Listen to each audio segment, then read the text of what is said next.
Hello, my name is Pierre. I am a Senior Clinical Director at Flatiron Health and a nurse practitioner in the Myeloma Lymphoma Division at Memorial Sloan Kettering.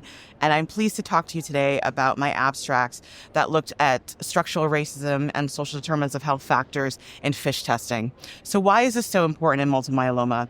FISH testing, also known as Fluorescence in Situ Hybridization, is a test that we do at diagnosis and at relapse as well on the bone marrow to sort of understand risk stratification for the patient. Are they high risk? Are they have standard risk multiple myeloma?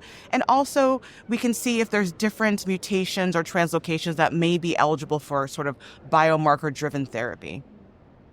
So we know that there's various factors that can play a role in access to care and outcomes. So we wanted to see if factors such as structural racism manifesting as residential segregation and other social determinants of health factors such as urbanicity, living in a medically underserved area, living in an area that has residents with limited English proficiency, living in an area that has low vehicle ownership. We looked at all of these different factors to see if it actually influenced the ability of a patient to have a FISH test.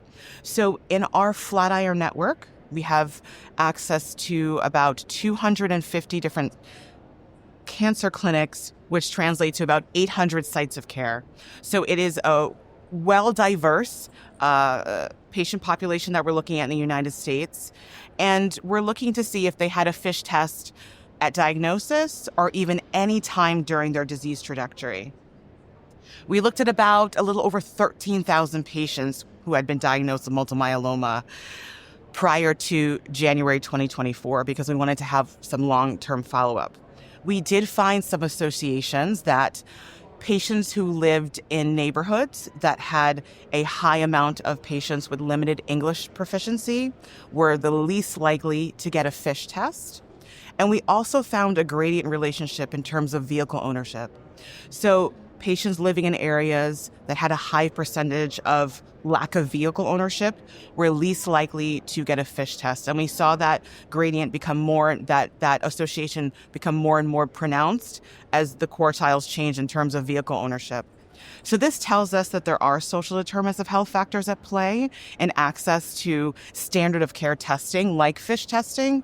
And this sort of brings us the attention that we need to have some sort of policies and initiatives in place to address language barriers and transportation barriers for patients to get testing like this. And it also has implications for biomarker-driven clinical trial participation, right? If you don't have this test, we don't know what kind of biomarkers that you might have that would make you eligible for a clinical trial. So it's just designed to really help patients understand that there are barriers in place and that we need to be aware of it also as clinicians to assist our patients with the resources that they need.